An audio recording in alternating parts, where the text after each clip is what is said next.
नमः। यथार्थ गीता श्रीमद् भगवद गीता अथ दशमोऽध्यायः। निष्कर्ष।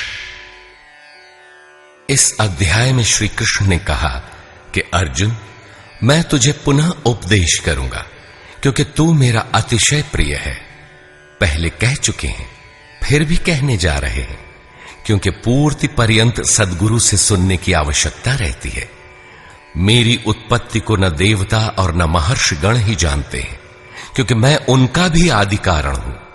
अव्यक्त स्थिति के पश्चात की सार्वभौम अवस्था को वही जानता है जो हो चुका है। जो मुझ अजन्मा, अनादि और संपूर्ण लोकों के महान ईश्वर को साक्षात्कार सहित जानता है, वही ज्ञानी है। बुद्धि, ज्ञान, असम्मूढ़ता, इंद्रियों का दमन, मन का शमन, संतोष, तप, दान और कीर्ति के भाव अर्थात दैवी संपत्ति के उक्त लक्षण मेरी देन है। 7 महर्षिजन अर्थात योग की 7 भूमिकाएं, उससे भी पहले होने वाले तदनुरूप अंतःकरण, चतुष्टय और इनके अनुकूल मन जो स्वयंभू है, स्वयं रचयिता है, ये सब मुझ में भाव वाले, लगाव और श्रद्धा वाले हैं, जिनकी संसार में संपूर्ण प्रजा है। ये सब मुझसे ही उत्पन्न है, अर्थात साधनामयी प्रवृत्तियां मेरी ही प्रजा हैं। इनकी उत्पत्ति अपने से नहीं, गुरु से होती है। जो उपर्युक्त मेरी विभूतियों को साक्षात जान लेता है, वह निस्संदेह मुझ में एक ही भाव से प्रवेश करने योग्य है। अर्जुन, मैं ही सबकी उत्पत्ति का कारण हूं, ऐसा जो श्रद्धा से जान लेते हैं, वे अनन्य भाव से मेरा चिंतन करते हैं, निरंतर मुझ में मन, बुद्धि और प्राणों से लगने वाले होते हैं, आपस में मेरा गुण चिंतन और मुझ में रमण करते हैं। उन निरंतर मुझसे संयुक्त हुए पुरुषों को मैं योग में प्रवेश करने वाली बुद्धि प्रदान करता हूं। यह भी मेरी ही देन है। किस प्रकार बुद्धि योग देते हैं?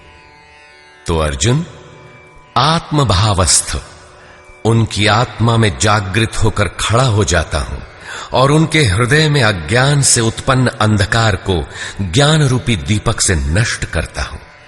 अर्जुन ने प्रश्न किया कि भगवन, आप परम पवित्र, सनातन, दिव्य, अनादि और सर्वत्र व्याप्त हैं, ऐसा महर्षिगण कहते हैं, तथा वर्तमान में देवर्षि नारद, देवल, व्यास और आप भी वही कहते हैं। यह सत्य भी है कि आपको न देवता जानते हैं और न दानव। स्वयं आप जिसे जना दें वही जान पाता है।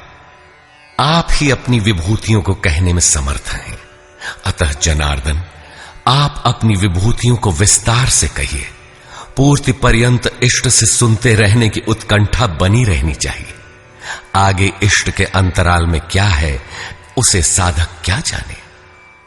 इस पर योगेश्वर श्री कृष्ण ने एक एक करके अपनी प्रमुख विभूतियों का लक्षण संक्षेप में बताया, जिनमें से कुछ तो योग साधन में प्रवेश करने के साथ मिलने वाली अंतरंग विभूतियों का चित्रण है, और शेष कुछ समाज में रिद्धियों सिद्धियों के साथ पाई जाने वाली विभूतियों पर प्रकाश डाला। और अंत में उन्होंने बल देकर कहा, अर्जुन, बहुत कुछ जानने से तेरा क्या प्रयोजन है? इस संसार में जो कुछ भी तेज और ऐश्वर्य युक्त वस्तुएं हैं, वह सब मेरे तेज के अंश मात्र में स्थित हैं। वस्तुतः मेरी विभूतियां अपार हैं। ऐसा कहते हुए योगेश्वर ने इस अध्याय का पटाक्षेप किया। इस अध्याय में श्री कृष्ण ने अपनी विभूतियों की मात्र बौद्धिक जानकारी दी, जिससे अर्जुन की श्रद्धा सब ओर से सिमटकर एक इष्ट में लग जाए।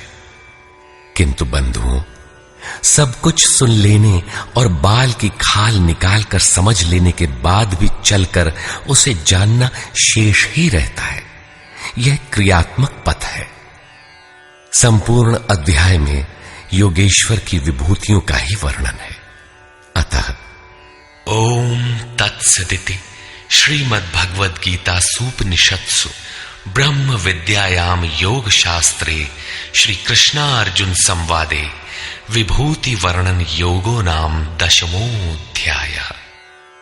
इस प्रकार